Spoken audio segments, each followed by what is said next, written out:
And welcome back. It's time for this week's Capitol Report with Pat McGuigan of CapitolBeatOK.com. Pat, quite a week in Oklahoma with the president's visit and all the discussion that accompanied that. First, let's talk about his stop in Indian country, including Durant. Yeah, that was an interesting speech, and it came just shortly after the White House had a conference for young people, Native American young people. 1,000 tribal youth gathered in the nation's capital. I think the purpose there is to kind of look past the challenges and even corruption in Indian governments to the future and lift up people that will take the folks forward. He, of course, focused on the Promise Zone, and he also focused on digital divide. The digital divide discussion is very interesting because, of course, now it's being described as a necessity and not a luxury.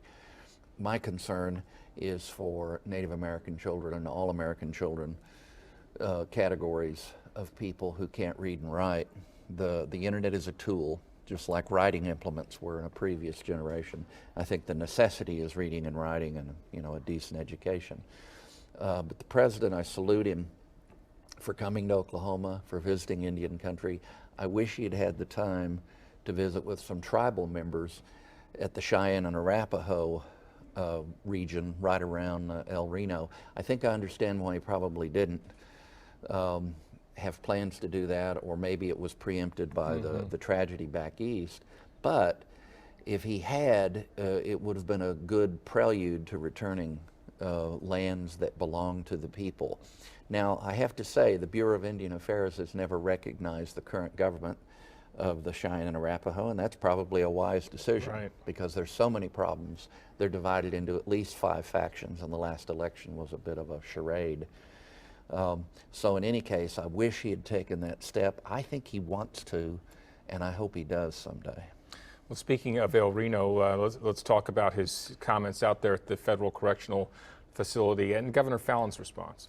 Yeah, I really commend the president for talking about the issues of over-incarceration and the attendant problems to that. A lot of people who are nonviolent criminals who are in our facilities. The problems probably are worse in state and local facilities around the country than they are in the federal prison system per se, but the issues are still there. I appreciated a lot of what he said. His approach seems to be bipartisan on this, and that gives me hope.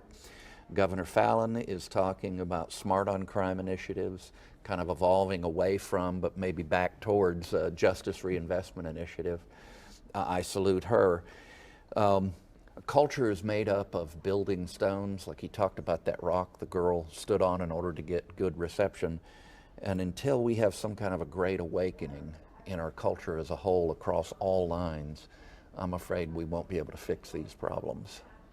We don't have a lot of time, but just quickly, thoughts on the Iran nuclear deal. A lot of criticism from both sides on this. Yeah, Is this better than the first agreement they talked about? No, it's worse. A lot of Democrats agree with that position, and I'll be surprised if they vote for it in the end. It leaves Iran as a threshold state in terms of nuclear weapons, and we'll come back to that, I have no doubt. Okay. All right. Well, you can read more about these and other topics at CapitolBeatOK.com. For Pat McGuigan, I'm Alex Cameron. Have a great day.